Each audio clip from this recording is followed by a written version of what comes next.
Today on the How Did You podcast, we're joined by Quintin Johnson, a Call of Duty observer who has been guiding you through matches that you never even known about. That does not work at all, but we'll go with it. So Quintin, how's your day going? The day's going fine. How about you? Thanks for having me. I really appreciate this opportunity, first and foremost. My day's going great. It's strange because it's 4 p.m. here for me, and I'm assuming it's 11 p.m. 11 a.m. for you. Yeah. Not Um, like early morning, but really getting to the swing of the day sort of thing. But Definitely. cool. Um, let's go back to old times and let's reminisce of when you were a child. What kind of job did you expect to be doing? Was it anything game wise or anything like that? When I was a kid, I think like the first thing I really was latched onto was like astronaut or like president of the United States sort of thing. I didn't really think about working in games at all. Like honestly, I even went to college studying architecture. So anything on like broadcast or gaming side didn't come until until I got to college. So spent time in university and really quickly I understood that I had a renewed and newfound passion for games in a way that I hadn't had them before. So I've been gaming since I was little, like literally as long as I can remember, I've been playing video games. But the thing that sort of kept me away from pursuing them was I didn't know if I'd love it the same way. If it's like day in, day out, I'm reviewing games or writing about games, that was initially sort of what I wanted to do. I wanted to go in like games journalism or sort of like games media side of things. But then I did realize, like, okay, I do love this. And what right after I got out of high school, I think is when I really understood that I love competitive Call of Duty. So from like then on, I do remember I was working on a project and we're essentially getting ready for like a business pitch. Right. And so I'm in the middle of this. We're all like trying to figure this out and everything. And I cannot look away from MLG Anaheim. Like I'm just locked on, just glued to the screen. It's like, such and such, like, oh wait, what'd you say, sort of thing, because I'm just locked in on this tournament. So I think at that point was when I'm like, I love competitive Call of Duty. I love video games. I think I can work in them. That then affected my time in college, which is then more like, I like this more than I like architecture. So I kind of want to do this a bit more and of course hurt my studies, but there's also other stuff that went on at that time too. But then it became sort of actually by kind of force. So for anyone that doesn't know, back in like 2015, so the Advanced Warfare season for Call of Duty, MLG was running things at the time, had a search for new Call of Duty commentators. It was called the Cast Off. So a lot of faces that people are very familiar with now, like Chance and Lando and Fox and everything, even Dirk, who's now moved over to NBA 2K, a lot of us sort of came up through there. If you go back, I know I'm going to mention this and he'll probably hate me for it. Roger was on that show too. Never forget that Roger was on that show. Okay. So that was sort of when I had my first actual go with like commentating because I was really focused on like YouTube. So I was a practice live speaker. I was trying to do YouTube videos and everything. Like I watch competitive Call of Duty all the time. I keep up with everything. I'm like watching the ESR every day. I was like, I'm gonna give this a shot and did way better than I expected. And somehow, some way, what 6 months after the show, I find myself going to my first event at the X Games in Texas. And since then, it's been competitive Call of Duty. Obviously, you talk about going from architecture to jumping into competitive Call of Duty. I'm guessing that was helped by your broadcast media arts. Actually, that came afterwards. Funny enough. So what I started in all the commentary and what around 2017. So Advanced Warfare, Black Ops 3, traveling into events here and there, MLG, UMG, doing a lot of stuff online. And then comes 2017 Infinite Warfare. I'm not invited to any events. So I'm doing a lot of stuff online from home, doing a variety of online leagues and everything, and just furthering my understanding of broadcast in general and trying to improve more so as a commentator. But within that, I'm like, there's a local school nearby that's really good at teaching people about film and TV and radio. I'm really interested in this space. I can go there and even further my learning. And that's really what kicked off my studies at Specs Howard. And I actually really, really enjoyed my time there. Looking back on it, I think it was a great experience. And since then, funny enough, I actually had to end that a little early. So still finished the program, everything, but with I want to say with like a month left is when I got the call from MLG to start observing CWLs. And this was after the first two events of the year. So I'd already done a little observing within Call of Duty, but this was for like going to Columbus, relocating there temporarily to go to Pro League for the first time. And I think Miles sort of had like a similar feeling. It's like, oh, this is it, right? Sort of thing. And I'm like, yo, school, I have this amazing opportunity. It's within broadcast. Please let me do this last month remotely because I have to go in like 3 days. Mm-hmm. And thankfully they were okay with it. I was going no matter what, just to be completely honest. But thankfully that call came through, and I'm really, really happy with the time I spent in school studying broadcast because I think it's done nothing but help me since. I can completely agree because it's just those little things that you do that kind of you'll always take on. You'll always Mm-hmm. have that bit of kind of thinking in the back of your head that you'll remember back to it. No matter what, it'll always be there. But it must have been quite different from winning season two of the cast off to then being an observer because Yeah. sure you've gone from the front of the camera to kind of a role which is very appreciated but not enough credit is given really.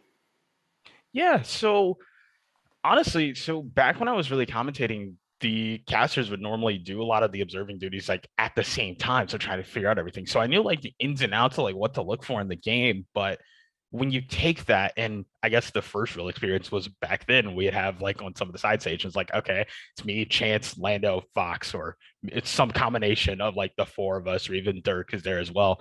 And we had two people casting, like, yo, one of the other guys, if you're not paying attention to open bracket, one of the main things, can you drive Codcaster so we can like focus on this?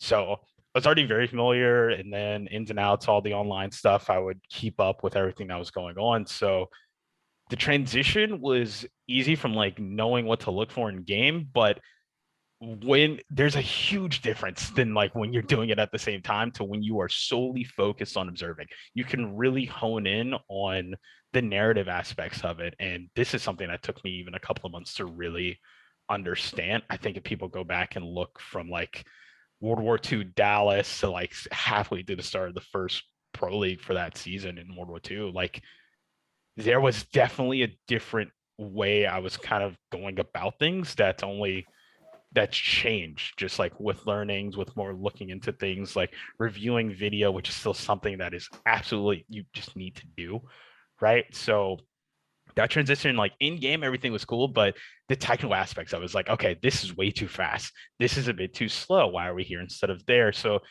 yeah, it was very, very different. And then even just being from hi, like welcome to the stream, everything to like sitting in the room. I don't have to have a suit on. Like this is kind of cool. But I will say there was always that like, I kind of still want to be like, because this, remember, this is like me fresh out of broadcast school too, right? So it's like, I have all this newfound knowledge. Like I'm eager to get back in there, sort of thing. But it was always, it never took away from like what I was doing. Anytime I walk into that control room, it's like, I'm here to do this job and I'm going to do the best job I absolutely can today for this match, for this match, for that match. And that's still a mentality I bring every single day. And I'm glad you do because you do a cracking job, and I'm sure it's appreciated throughout the Call of Duty community. But like I say, when you think about the commentators and you having to drive at the same time, there's one moment that I think is 2015 champs. I might be completely wrong, but it's when Fwiz came back for a year, the champs, and he's like, da, da, da, and he's kind of freaking out on the spot because he's having to do it all in one go. And I think he might have been with Maven or something like that, but it just shows how important that role is and how Mhm. important to the fact that there's not just you, is there?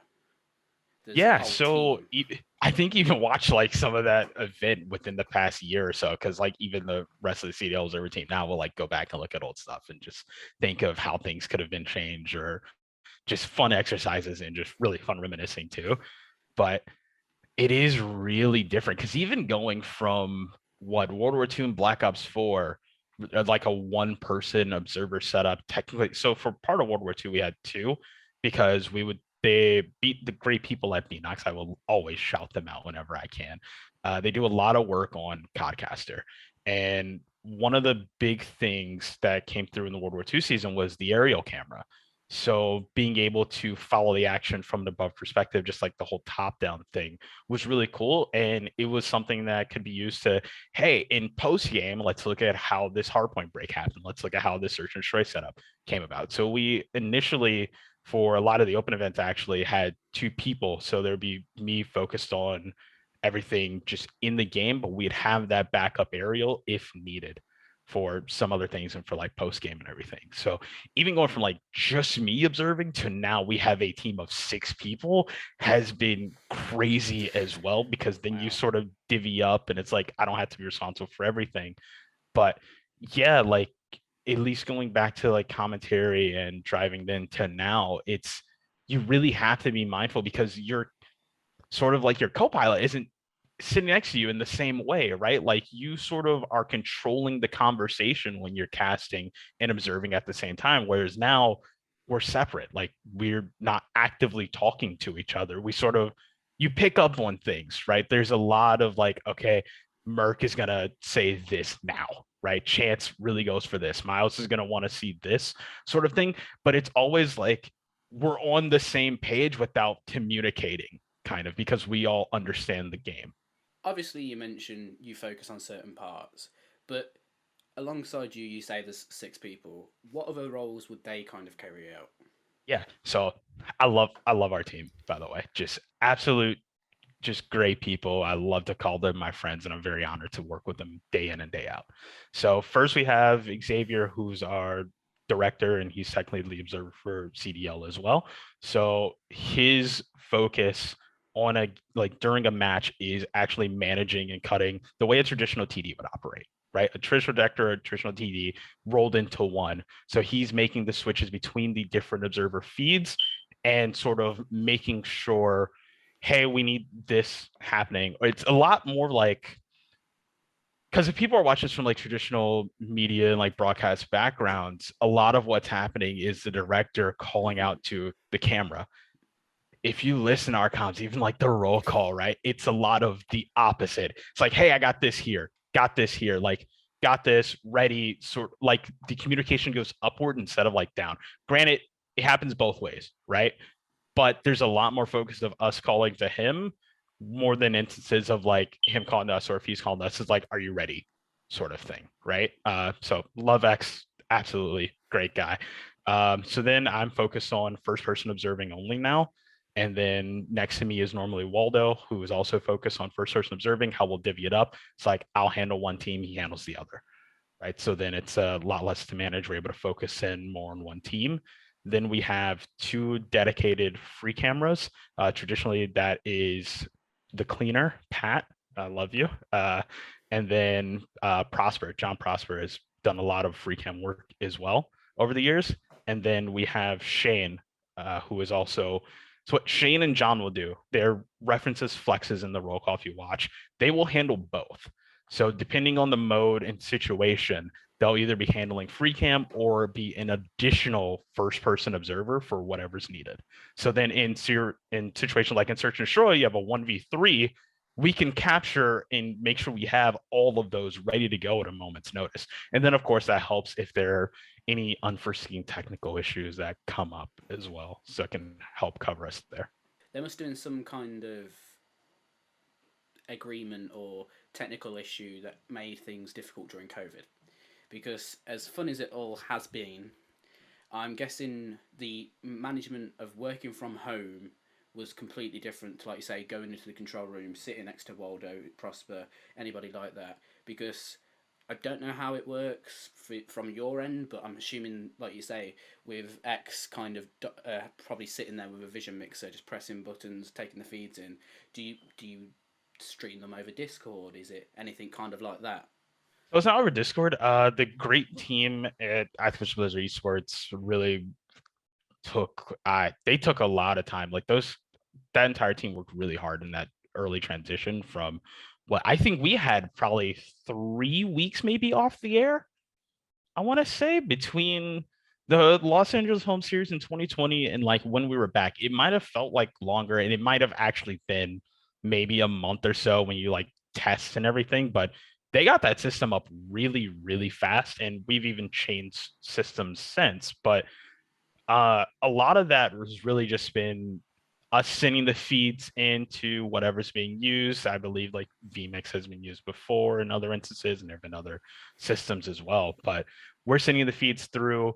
We have our own multi-view that we're able to look at, so we can keep track of not only what's going out the program, but what the other observers are looking at as well, and making sure that, hey, if Pat's going in towards accuracy, right, that one of like either Waldo or I, whoever's covering that team, is on accuracy. So then it's a smooth transition. You have that point of reference in the free camera shot that you're then on in the first person, so you don't feel lost in the action, right? But challenges in working from home, absolutely. I mean, like what you get hit with internet spikes, power outages, like someone coming through on Discord sound like a robot. It's like, we can't hear you. Like, this is really important.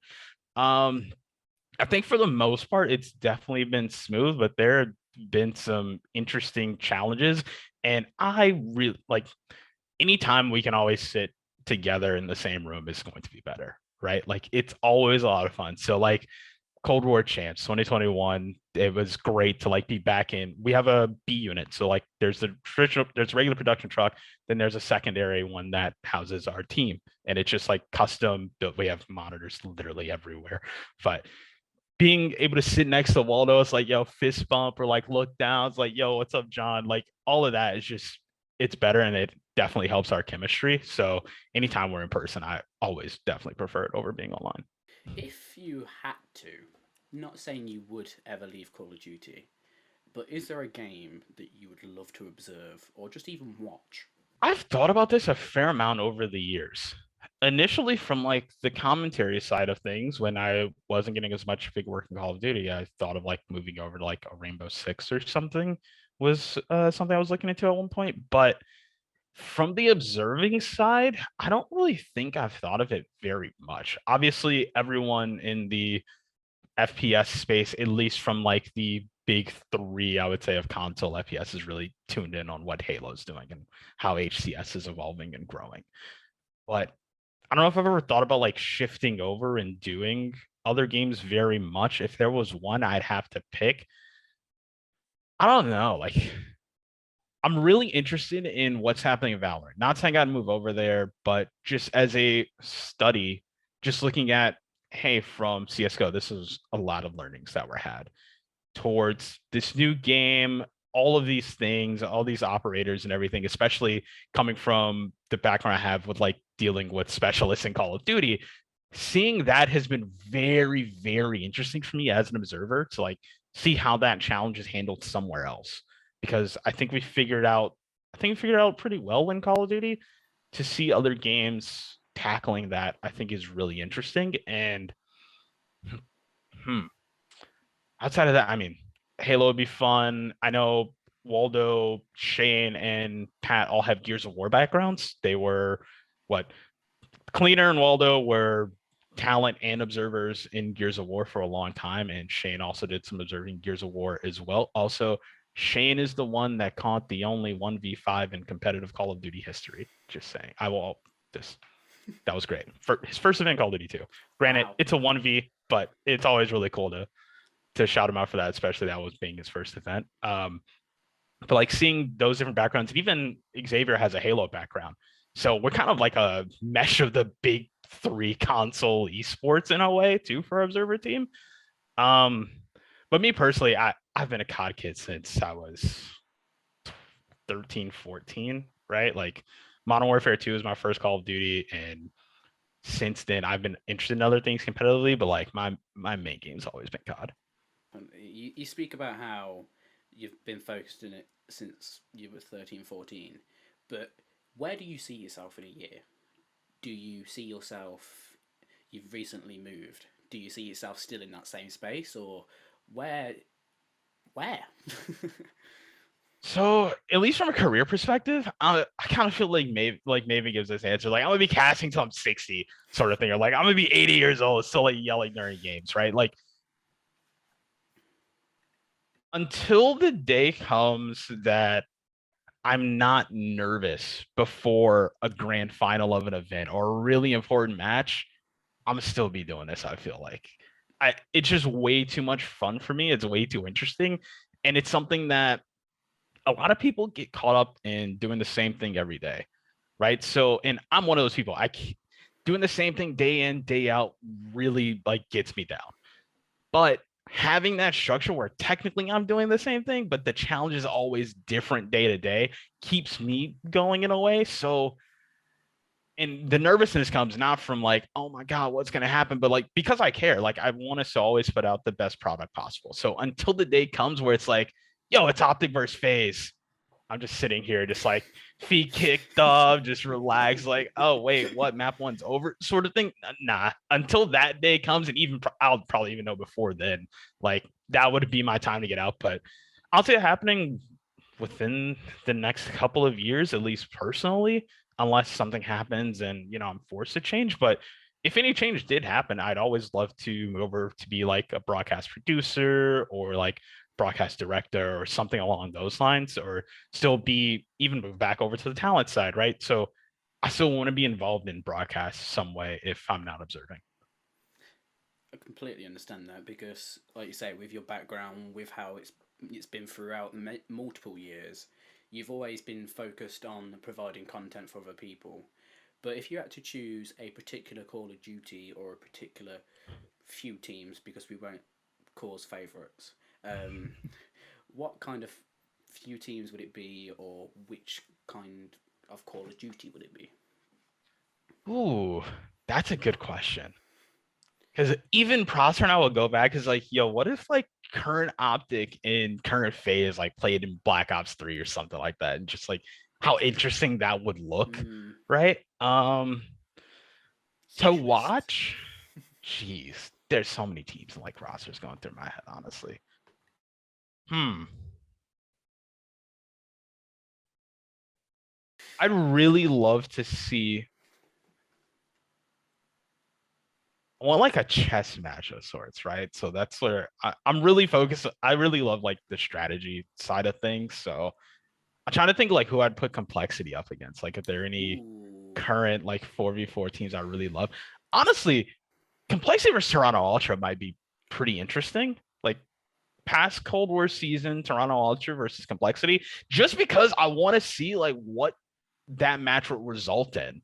Because complexity was so far ahead of so many other teams, like that entire dynasty was very good. And something that always stood out was their teamwork. Mm-hmm. And if you go back and watch Toronto from this last season, there are so many instances where it's like, how in the world did they just make this work? Or like that was beautiful, right? Mm. Like a piece of art, right? Just like the way that team was able to move together and stay on top of things during the game. So like obviously that would be cool. Obviously current Atlanta phase and you put them against some of the juggernauts of Call of Duty history. It'd be great too, right? But yeah, I kind of just want to see like what Toronto Ultra be able to do like throughout other games and just see how they'd stack up. Because they ran into a real tough test in Atlanta phase. And I just want to see like outside of that, like what else would they be able to do? Like who can they hang with? Yeah, I'd completely agree. But then there's also, as soon as you said complexity and Toronto Ultra, I was like, back then, back in that kind of era, it was we're the best NA team. Yeah. EU can't stand against us. And I think at the point where you say Cold War, Toronto Ultra, with some of the stuff that they did that year, which obviously yourself and the team managed to capture, it would be interesting seeing prime complexity with either Karma or Clay Yeah. um, against the EU boys. But it's you've picked out complexity in Toronto Ultra, but if you had to make a team out of the behind the scenes team to go up against, maybe just we've seen it Ooh. somewhat as a joke or kind of tongue in cheek for the Warzone at night that there was with like Maven and everybody.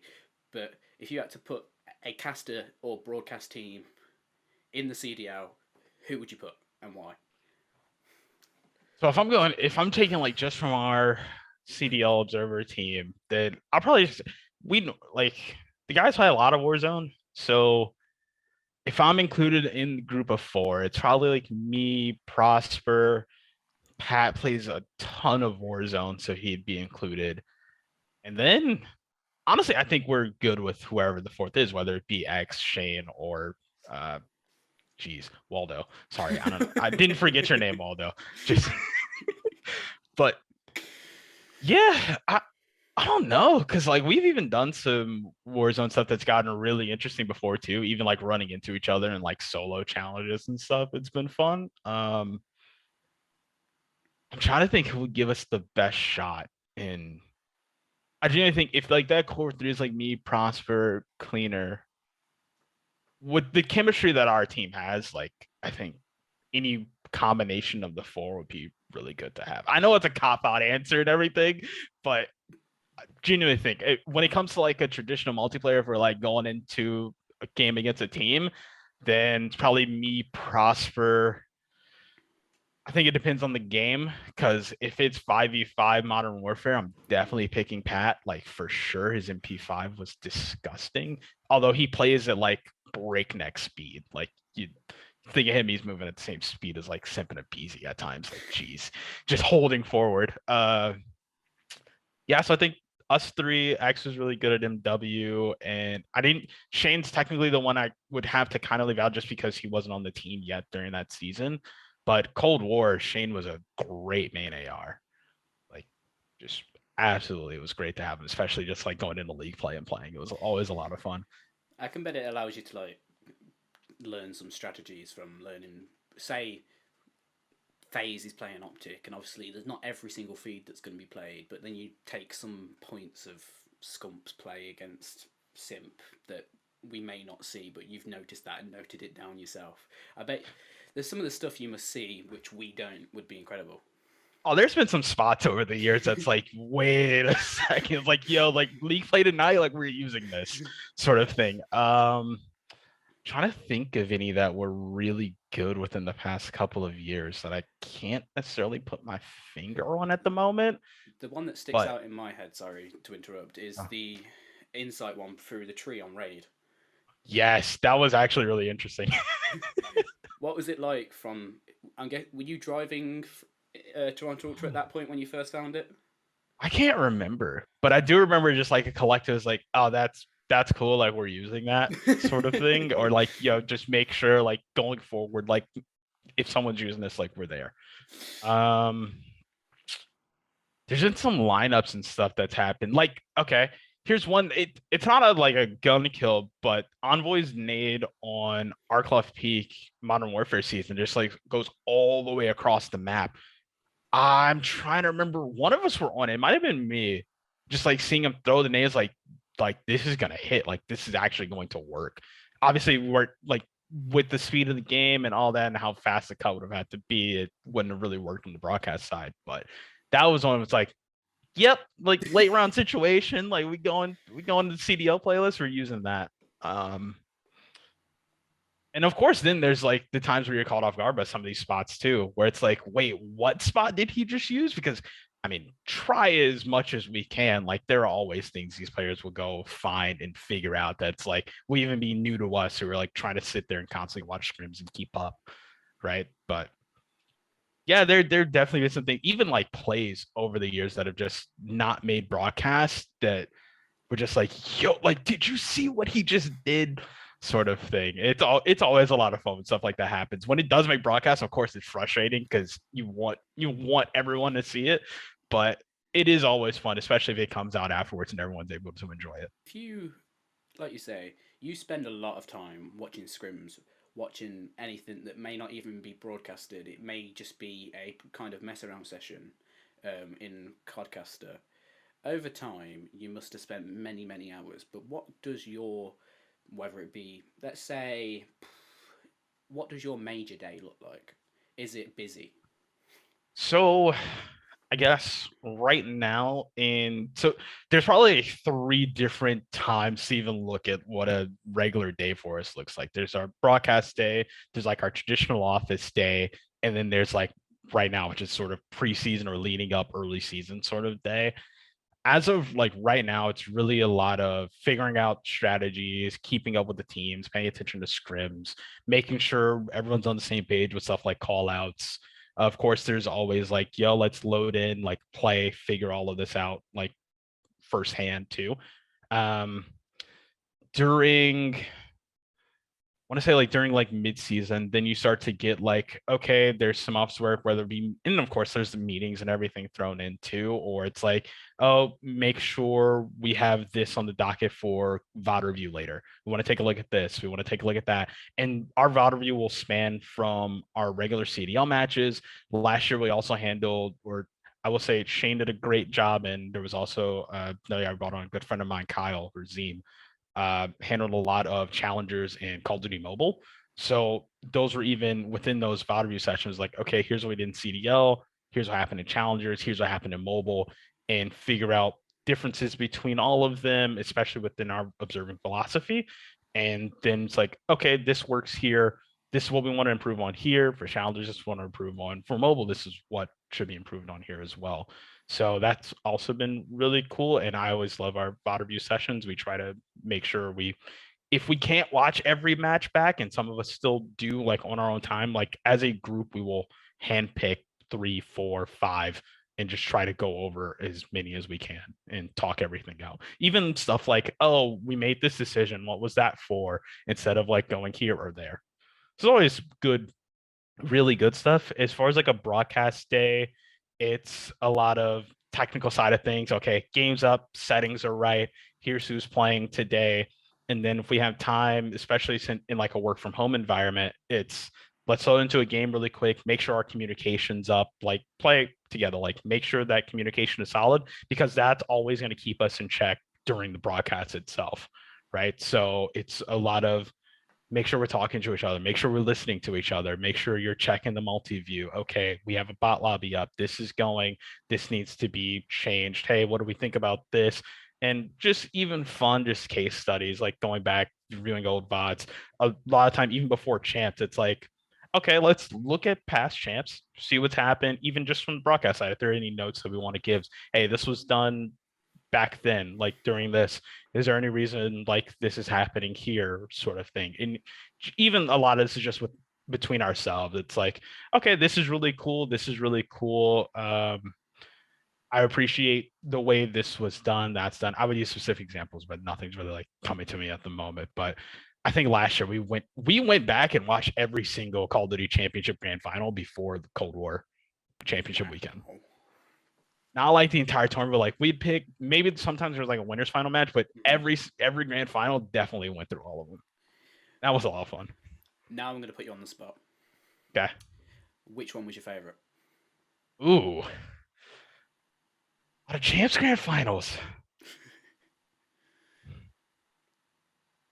Cold War is kind of a hard one to say. I kind of want to say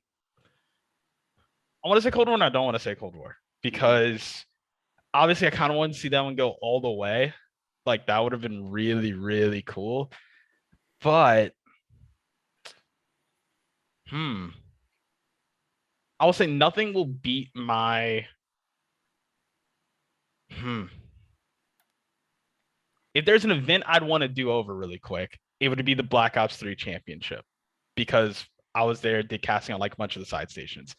That's one event I would love to like go back in time and just like review my performance, by the way. Outside of that, observing side or just watching favorite. I really love the story of Black Ops 4, especially that one went all the way to like, game 5, almost went to that second best of 5. Of course, nothing will beat how I felt at World War II, my first one observing, but I think Black Ops 4 was a really good one, especially between the United and 100 Thieves. I can completely agree because it was an absolute thriller. You've got many, many badges and passes on your door behind you. If you had to bring an event to a new area outside of a franchise, where would it be and why? My initial answer is my hometown, Detroit, Michigan. I would love for a great event to be here. Outside of that, I just want to visit and go for an event. It's a really, really good question because some of mine have been like crossed off now. I'm a big fan of City of Seattle. We've been there. Not in CDL since, but like previously, like especially World War II season, we got to go. I'd never been to Minneapolis. That one was cool. I've never been to Boston. So, you know, honestly, this even came I didn't even think about it in the moment. That would be really cool since I just haven't been to Boston. Outside of that, who I know a lot of places now. Maybe like going to Oakland or like San Francisco, like NorCal. I think that'd be pretty fun to do. Yeah, I can imagine that it would be, but let's think even further out of America. We see kind Oh, of okay. um, the the Asian community tearing it up on Call of Duty Mobile. Imagine what that would have been like if it was on Vanguard this year. Would it be somewhere like China, Japan, or I'm unsure if you've been to the UK. Would it be the Copper Box Arena in London or anywhere like Paris? Where would you, if anywhere? Okay. Anywhere, anywhere. One, nothing beats that UK crowd in the copper box. Oh man, I was so happy the first time I got to go and experience that for myself. That was great. Also a really cool event, Black Ops 4, like Tommy and the crowd going back and forth, everything. That was a lot of fun. I've never been to Japan, so I kind of want to say going there, but I don't want to disrespect the Australia scene anywhere, that too, like the NZ region, that whole thing. So like going to Australia would be really, really dope, and seeing all the talent there would be really cool to have an event for. Yeah, with Mind Freak and all the teams like that have been through the open bracket throughout the years in CWL. I'm surprised there's not an Australian kind of franchise, but I guess if we maybe see the league expand over the next few years with the new plans that have been Mm-hmm. announced, because obviously there's now a challenger to CDL kind of rivalry that's been even more formed, which was interestingly linked by censor. But I'm hoping that it'll lead to more development. But if you had to, I'm guessing if you had to choose, you would put a franchise in Michigan. I would love to. Yeah, that would that would mean a lot to me just because I'm from here, born and raised, went to Mm-hmm. college.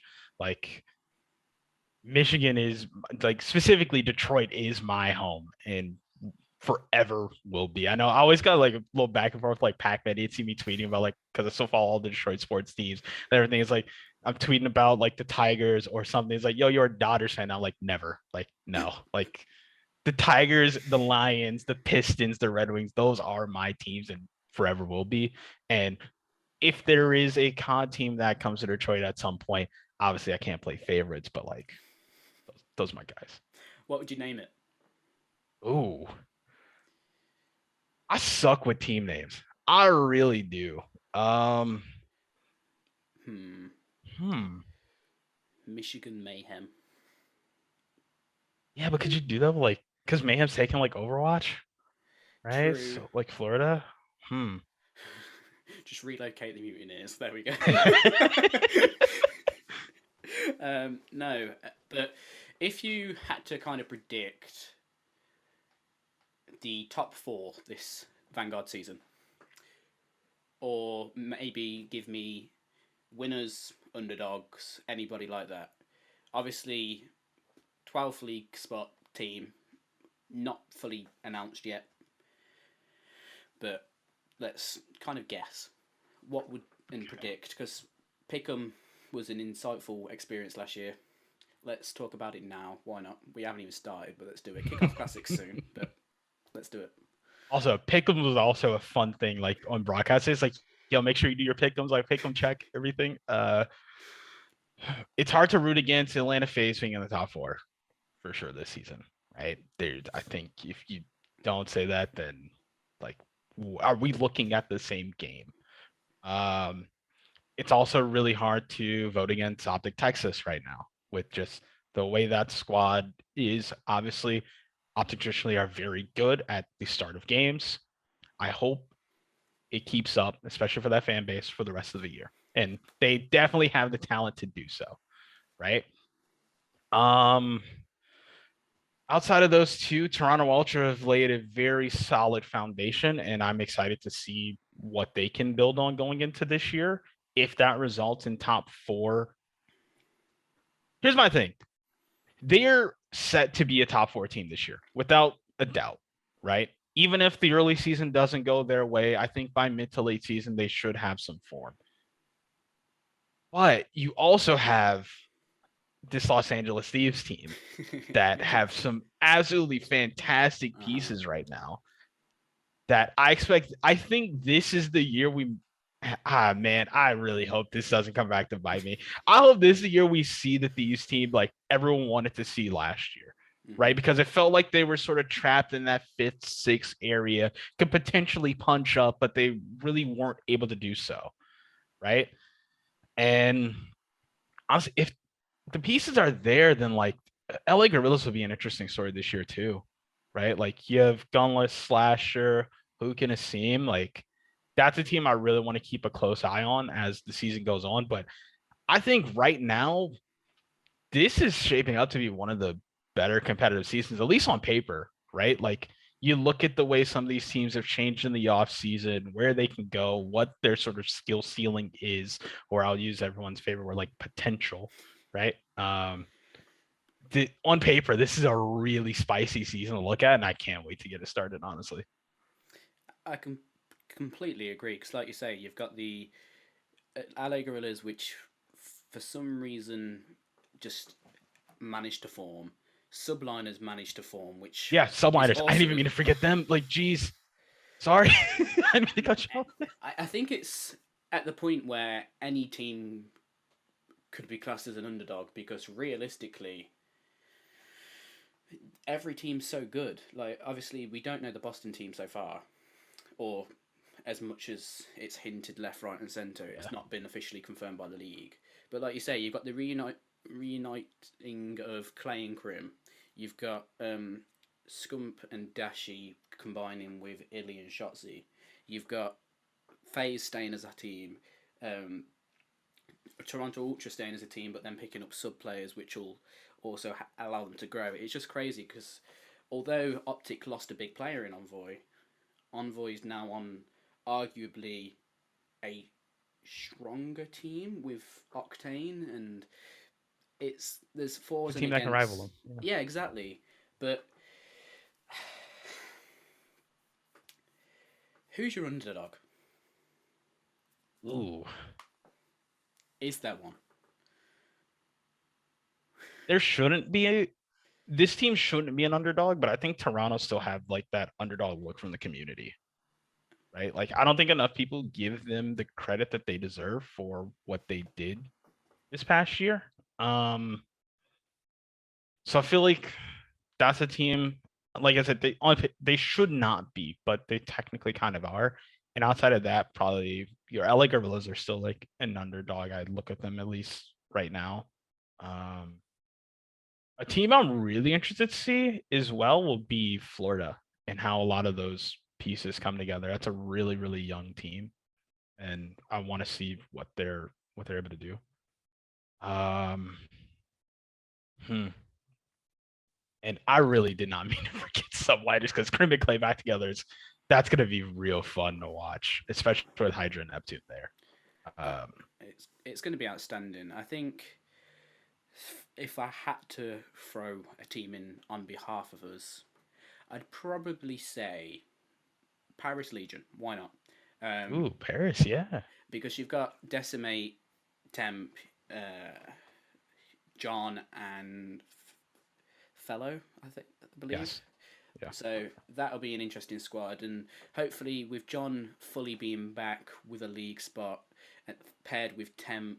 Hope we don't know what we're going to see, but maybe that'll be the team. But let's round it all up, and we've spoken about a lot, but as someone who has kind of understood it all, been through it all, been through lots of Call of Duty games, got degrees, has a breadth of knowledge about it all. What's one piece of advice you'd give to somebody, whether they're getting into the media, getting into Call of Duty, commentating Call of Duty, or anything just like that? I think the best advice I could give to anyone like trying to pursue this or just look even outside of esports, just general advice. I think one thing that's always helped me is sort of like always put your best foot forward, one, but like if you see something that you want to do, just try it, right? Like you never know what's going to happen. I was sitting on my couch in my dorm at university, just thinking if I should apply for the cast off. And I think with like 20 minutes left, my friend was sitting next to me. She was like, just send in the app. Like I'd already done like the voiceover, like everything's there. It's really just like, do I want to do this sort of thing? Like, am I good enough to like even try to do this? And she's like, just like, what are you talking about? Just do it. And I think that's the as simple as it sounds, and I think it gets even overplayed a bit. Like, if there's something you're interested in, just try it or look into it. Just do it. Even if it's casting, like load into a series of eights, go through Codcaster, record yourself going over it, see if someone can review it, right? If you're observing and trying to figure out, like, hey, what should I be looking for here or there? Like, record it, look back, even reach out, ask people, even like us, right? Like, just try it. And you never know what can come from it.